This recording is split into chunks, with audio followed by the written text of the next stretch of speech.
At 9:30 in the morning on May 1, 1942, Rear Admiral Matome Ugaki stood inside the converted mess hall of the battleship Yamato, watching junior officers slide wooden blocks across a massive table designed to represent the entire Pacific Ocean. Around him, 20 senior admirals, stiff in their dress uniforms, filed into the room, each followed by aides carrying folders of operational plans, maps, and coded dispatches. They had gathered to conduct the most important war game Japan had ever attempted, the rehearsal of the operation that, in their minds, would win the Pacific War. Their target was Midway Island, a lonely atoll 1,400 miles northwest of Hawaii. The plan was the brainchild of Admiral Yamamoto, a masterpiece of deception designed to lure the American carriers into a trap, annihilate them in a single decisive battle, and force the United States to negotiate peace. It was brilliant, complex, and required the coordination of hundreds of ships spread across thousands of miles of ocean. The war game was meant to expose flaws before the first shot was fired, but it never had a chance to do that, not with Ugaki serving as chief umpire. He was Yamamoto's chief of staff, architect of much of the plan, and a man with an enormous personal stake in proving the operation flawless. So when the dice predicted disaster, Ugaki simply changed the rules to guarantee success. Japan in May 1942 was intoxicated by victory. In only 6 months, the Imperial Navy had seized an empire stretching from the Aleutians to the Dutch East Indies, and the string of conquests seemed unstoppable. Pearl Harbor had been smashed on December 7th. 10 hours later, the American air forces in the Philippines were wiped out on the ground. 2 days after that, British warships once considered untouchable, Prince of Wales and Repulse, were sunk by Japanese aircraft. Hong Kong fell on Christmas Day. Manila collapsed on January 2nd. The unstoppable fortress of Singapore surrendered in February with 85,000 British and Commonwealth troops taken prisoner. The Dutch East Indies collapsed in March, delivering the oil fields Japan desperately needed, and Burma fell in May, isolating China and threatening India. Japan's 4 premier carriers, Akagi, Kaga, Soryu, and Hiryu, had struck across the Pacific without suffering a single loss.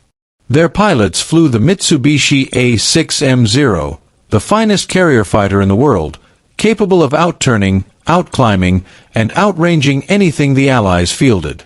Everywhere the Japanese military went, victory followed. This bred a deadly arrogance that Japanese officers called shoribyo, victory disease, the assumption that more victories were inevitable simply because all victories before had been so easy. It infected every level of planning, including the war games aboard Yamato. The mess hall had been stripped of furniture and replaced with a 40-foot table covered in a grid map showing Midway, Hawaii, and the vast ocean between. Wooden blocks represented ships. Colored pins marked formations and movements. Dice determined combat results, fuel consumption, aircraft losses, and the unpredictable chaos of war. Multiple umpires sat around the table, each responsible for managing part of the simulation. In theory, this was an honest test. In practice, it became a ceremony designed to validate a predetermined conclusion. Vice Admiral Chuchi Nagumo, commander of the carrier strike force, led the Pearl Harbor attack. He was competent but deeply aware that Yamamoto's staff distrusted him and had criticized him for not launching a third strike at Pearl Harbor. Fearing further criticism, he offered no challenges to the plan. Vice Admiral Nobutake Kondo, commanding the invasion force, raised concerns, especially about the impossibility of supplying Midway, which lay far beyond Japan's logistical range, but he was ignored. The plan was already approved. On the first day of war gaming, Japanese forces advanced flawlessly. Umpires rolled dice that routinely favored Japan. When the dice suggested Japanese losses, Ugaki intervened, eliminating or reducing damage. The pivotal moment came on day 2. In the scenario, Nagumo's carriers were attacking Midway while their aircraft were airborne. A junior officer playing the American side made a bold move. He launched land-based bombers from Midway against the Japanese carriers at precisely the moment they were most vulnerable. Lieutenant Commander Masatake Okumiya, responsible for adjudicating the strike, rolled the dice. A 9. According to the damage tables, that meant 2 carriers, Akagi and Kaga, were sunk. Ugaki immediately overruled the result. He reduced 9 hits to 3. Kaga remained sunk, but Akagi was downgraded to damaged and still operational. Okumiya, junior in rank, stayed silent. Everyone in the room understood what Ugaki's interference meant. The purpose of the games was not to test reality, but to confirm what High Command wanted to be true. Even this was too realistic for Ugaki. Later during the games, when the timeline had moved on from Midway to hypothetical later operations, Kaga, which had been sunk earlier, magically reappeared on the map without explanation. Other manipulations followed. American reconnaissance was ruled ineffective.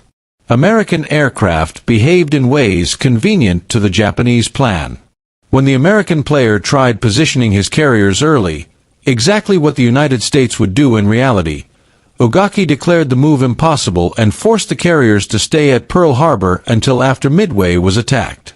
Commander Minoru Genda, one of Japan's brightest carrier tacticians and architect of Pearl Harbor, warned that the Americans were capable of surprising Japan and might already be near Midway. His warnings were politely dismissed. The game was forced to follow the script.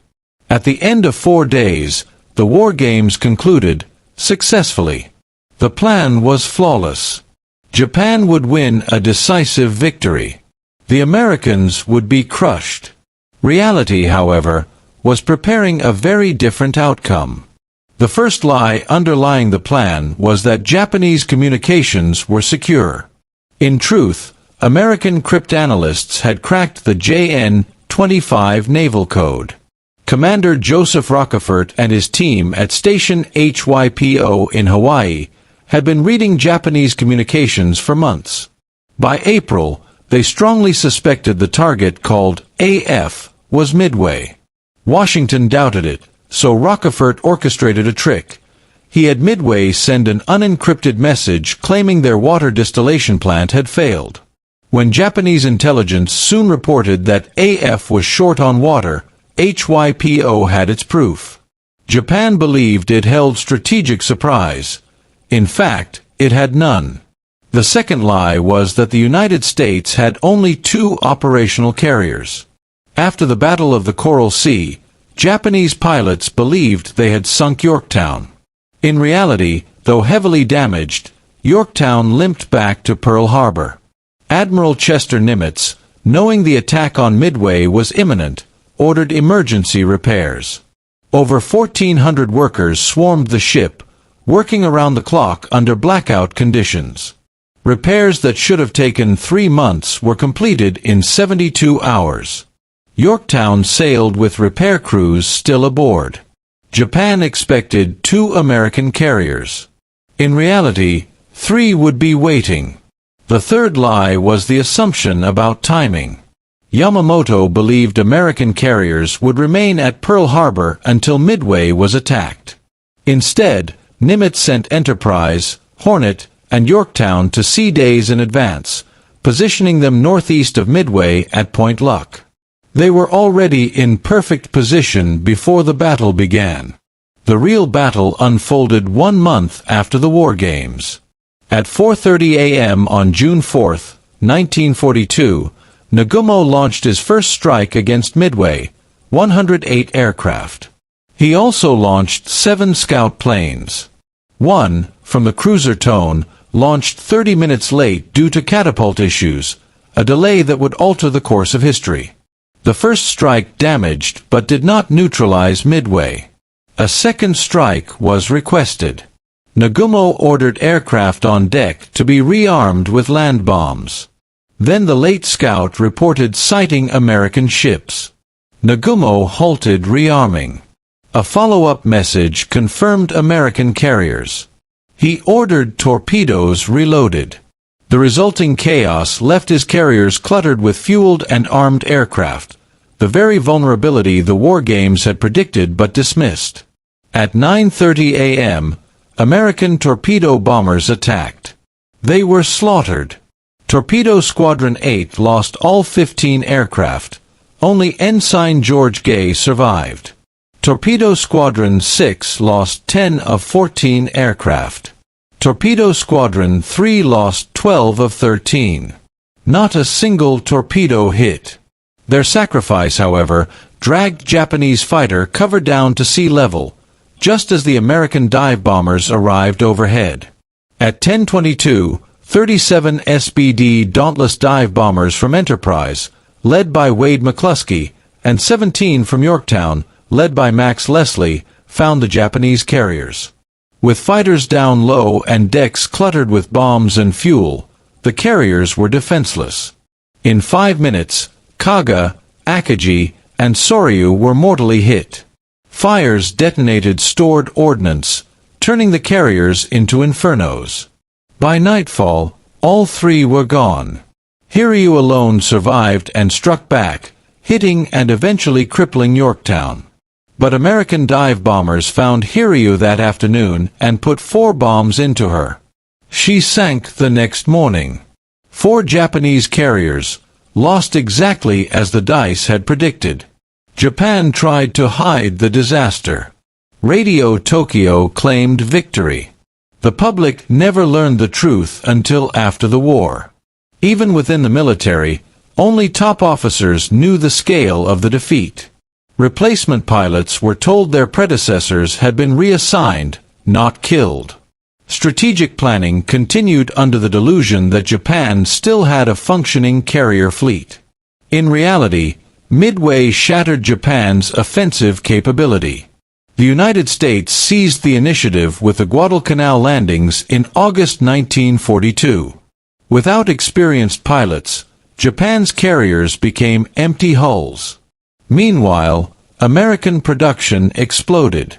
New Essex-class carriers arrived monthly. Escort carriers were built by the dozens. Aircraft rolled off assembly lines in the tens of thousands. Japan could never catch up. Ugaki survived Midway, though whispers about his role in the war games circulated quietly. He served until 1945, struggling internally with growing awareness that the war was lost but never fully acknowledging his responsibility. After Japan surrendered, he led an unauthorized kamikaze mission and died, one of the last casualties of a war prolonged by arrogance. The truth about the rigged war games surfaced publicly in 1955 when Mitsuo Fukuda and Masatake Okumiya published their account. They revealed how Ugaki had overridden the dice and forced outcomes to match assumptions. Their revelations shocked historians. Modern military institutions now treat the Midway war games as a warning, a study in confirmation bias, organizational blindness, and the fatal danger of believing comforting illusions over uncomfortable truth. The dice had predicted disaster. Ugaki refused to believe them. Reality did not care. In 5 minutes on June 4th, 4 carriers were destroyed, 3,000 men were killed, and Japan's hopes for victory in the Pacific died, all because a war game meant to reveal flaws was instead manipulated to hide them.